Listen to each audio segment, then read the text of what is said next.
nama saya Marici Senge. Jadi di sini saya akan menjelaskan materi tentang akuntansi manajemen berbasis aktivitas atau biasa disingkat ABM. ABM adalah proses manajemen yang terintegrasi yang memfokuskan perhatian manajer hanya pada aktivitas yang dapat meningkatkan nilai bagi pelanggan, sehingga meningkatkan nilai tersebut dapat membantu perusahaan untuk mencapai profitabilitas jangka panjang. ABM merupakan sistem yang lebih komprehensif dibandingkan ABC.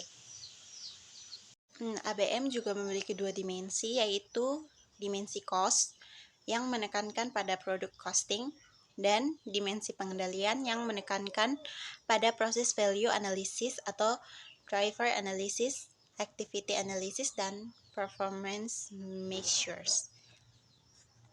Dimensi cost menyediakan informasi cost mengenai sumber daya, aktivitas, dan objek-objek cost seperti pelanggan, produk, pemasok, dan lain sebagainya.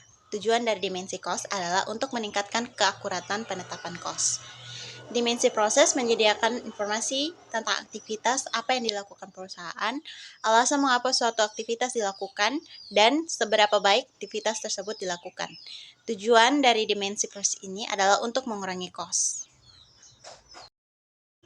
Activity-based management lebih menekankan pada pertanggungjawaban terhadap aktivitas daripada pertanggungjawaban terhadap cost. Filosofi dasarnya menyatakan bahwa cost hanyalah sebuah akibat dari dilakukannya aktivitas. Yang berikut ada analisis pemicu atau driver. Sebelum aktivitas dapat dikendalikan dengan baik, maka diperlukan pemahaman tentang apa yang menyebabkan suatu cost aktivitas. Analisis driver merupakan usaha yang dikerahkan untuk mengidentifikasi faktor-faktor penyebab timbulnya suatu cost aktivitas. Yang berikut ada cost aktivitas dan pemicu cost atau cost driver. Cost aktivitas adalah suatu pengeluaran atas semua faktor produksi seperti tenaga kerja, mesin, komputer, dan sebagainya untuk melakukan suatu aktivitas. Atau dengan kata lain, cost aktivitas adalah semua pengeluaran yang timbul akibat dilaksanakan suatu aktivitas. Yang berikut adalah langkah-langkah menghitung cost aktivitas. Yang pertama, pilih dasar atau cost basis, yaitu dasar aktual, standar, atau dia dianggarkan. Yang kedua, dilakukan penelusuran sumber daya. Yang pertama, identifikasi sebuah aktivitas yang terjadi. Yang kedua, kelompokkan aktivitas-aktivitas tersebut menjadi satu homogen. Yang ketiga, hitung besarnya cost yang dikonsumsi oleh aktivitas setiap hari. Yang ketiga, tentukan pemicu cost atau ukuran aktivitas dan volumenya. Yang keempat, hitung cost aktivitas per unit dengan cara total sumber daya yang dikonsumsi dibagi volume aktivitas. Yang berikut ada menganalisis aktivitas. Analisis aktivitas adalah seperangkat teknik yang digunakan untuk mengidentifikasi aktivitas yang signifikan dari suatu organisasi sebagai dasar untuk memperoleh gambaran dan informasi tentang proses bisnis atau organisasi yang menganalisis cost dan kinerja secara detail.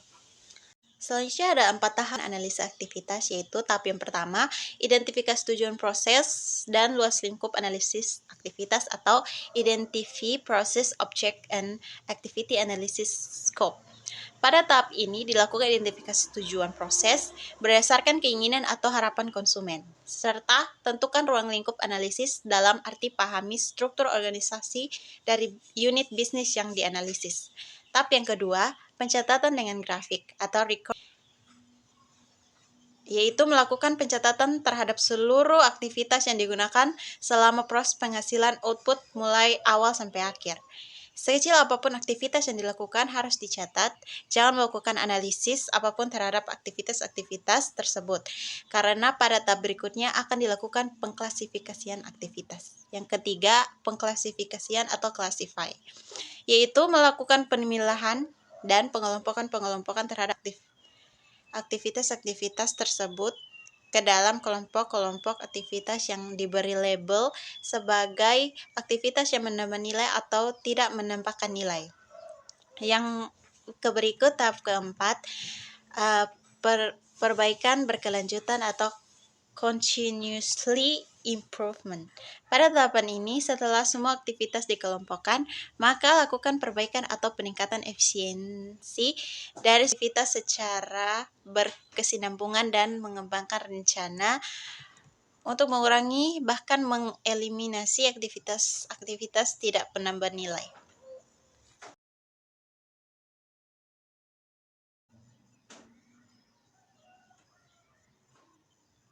Yang berikut ada target cost. Target cost atau aktivitas menambah nilai yang tidak menambah nilai, atau VAA and non-VAA. Sebuah perusahaan harus menetapkan harga jual dari produk yang diproduksinya. Harga jual haruslah bersaing dengan harga jual pesaing atau kompetitor. Harga jual atau HJ adalah total cost atau TK ditambahkan laba, atau dengan model matematis sama dengan harga jual sama dengan total cost tambah laba. Target cost adalah target cost adalah harga pasar atau harga pesaing dikurangi dengan laba. Secara matematis, target cost dapat dirumuskan sebagai target cost sama dengan harga pasar kurang laba. Selanjutnya, perusahaan membandingkan target cost dengan cost aktual secara ini, jika target cost lebih kecil dengan cost aktual ini, berarti perusahaan harus berupaya menurunkan cost sampai sama dengan target cost. Dari seluruh aktivitas yang ada dapat diklasifikasikan menjadi 3, yaitu aktivitas penambah nilai real adalah aktivitas yang benar-benar dibutuhkan dilihat dari sudut kepentingan konsumen. Yang berikut aktivitas penambah nilai bisnis adalah aktivitas yang sebenarnya tidak menambah nilai bagi konsumen tetapi dibutuhkan oleh organisasi. Yang berikut aktivitas tidak penambah nilai adalah aktivitas-aktivitas yang tidak diperlukan baik oleh konsumen maupun organisasi. Yang berikut adalah pengukuran kinerja aktivitas. Menilai seberapa baik aktivitas dilakukan merupakan hal yang fundamental bagi usaha manajer dalam meningkatkan profitabilitas. Telah disampaikan di awal bahwa oleh karena ABM berfokus pada perbaikan dan yang berkelanjutan, maka kinerja pada manajer tidak hanya dinilai berdasarkan ukuran-ukuran finansial, namun juga akan dinilai berdasarkan ukuran-ukuran non-finansial seperti keluhan pelanggan, tingkat kerusakan produk, perubahan pesanan, pengerjaan ulang, dan lain sebagainya.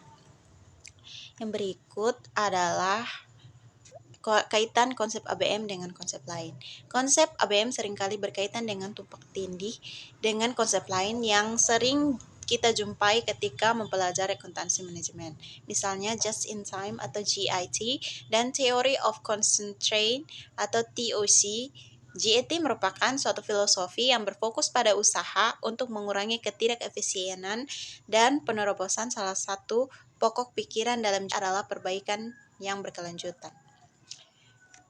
Dalam ABM, kita mempelajari bahwa aktivitas tidak bernilai ditambah dapat dipangkas tanpa harus merusak mutu dan nilai produk.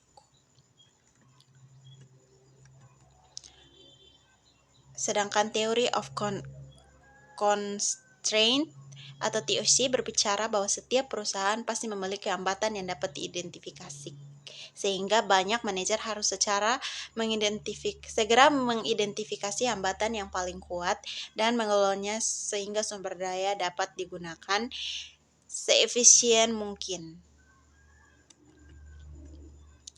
Sehingga ketika berbicara tentang total quality management atau TQM merupakan bagian dari ABM itu sendiri. Sedangkan perbedaan antara merupakan accounting based system dan JIT and TOC merupakan product based system. Sekian materi yang bisa saya sampaikan. Terima kasih.